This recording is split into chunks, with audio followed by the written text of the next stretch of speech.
Alright guys, what's going on? Welcome back to the Everything College Football Podcast. Today I'm doing my 2022 preview and prediction for the Kansas Jayhawks. Looking at this coaching staff and some of the headlines from this offseason.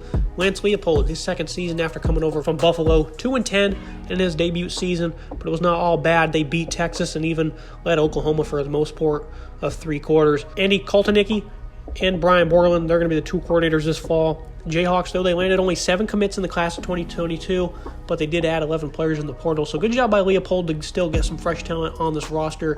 They do return 17 total starters. That's the most in the Big 12. 9 of those starters are back on offense. Jason Bean, Jalen Daniels, they're going to battle for the starting quarterback position. Bean, great speed, better overall playmaker. Daniels, the more accurate passer. We'll see what happens this year. I thought Bean was certainly a fun player to watch, but if Daniels is the better option for them to win, then you'll certainly see him under center. I think you'll see a mix of both guys this fall. Looking at running back, pretty solid group of players. Sevon Morris, he's a Nebraska transfer.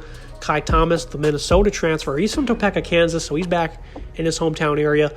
824 yards, 6 touchdowns last season for the Golden Gophers. And then Devin Neal, he was impressive last year as the starter for Kansas. He's going to share the backfield with 2 transfers, of course, but he has 707 yards, 8 touchdowns, 4.4 yards per carry. He was one of the lone bright spots on a team that was not very good. I think Devin Neal has a nice pair of counterparts to work with this fall. The Jayhawks do return 3 of their top 4 pass catchers. Trevor Wilson, he was the big play threat that followed Leopold over from Buffalo. He's likely their best pass catcher. Lawrence Arnold, he had 27 receptions along with Wilson last year. They both had the same amount of catches, so they obviously got some good, consistent play out of them. And then Luke Grimm, nearly 16 yards per catch a season ago. So they have a handful of nice guys that made plays for them in all sectors of their offense, expecting a little bit of growth. Kansas, they also led the Big 12 in fewest stacks allowed. They got a much better push up front, running the ball. So that's certainly an intriguing unit.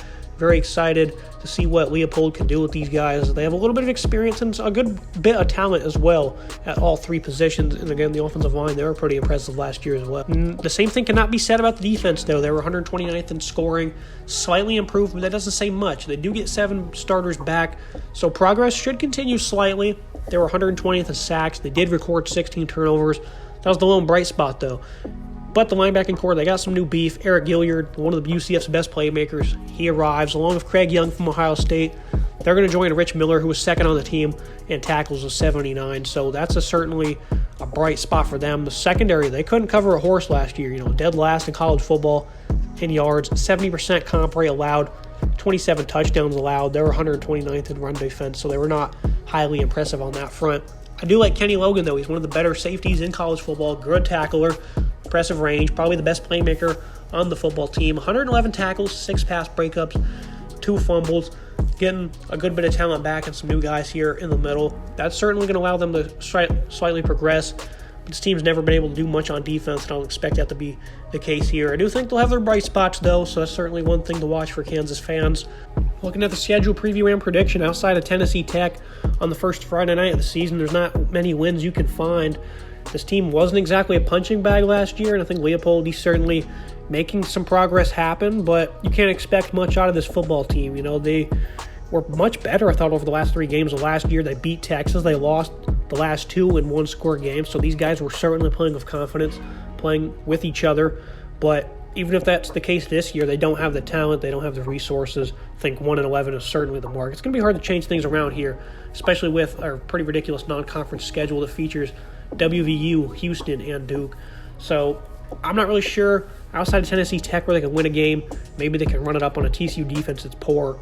Don't see it. They host Texas, and they've kind of had some success against Texas over the last decade for some reason. So I don't think they'll come anywhere near beating this year's Longhorn team, but they've shocked us before, clearly. So Kansas, 1-11, 0-9. Wish nothing but success for this football team, but I don't think the fan base really cares if they win or lose because their basketball team's so good, and they just rewarded them with a national championship. So Kansas fans are certainly smiling, and maybe they'll come out and root for this team. Certainly hope they can win at least a couple games because I'm a fan of Leopold. I like the team. But yeah, not much cooking for the Jayhawks and Lawrence. 1 win, 11 losses. That's going to be it today. Make sure you guys like, comment, subscribe. See you next time.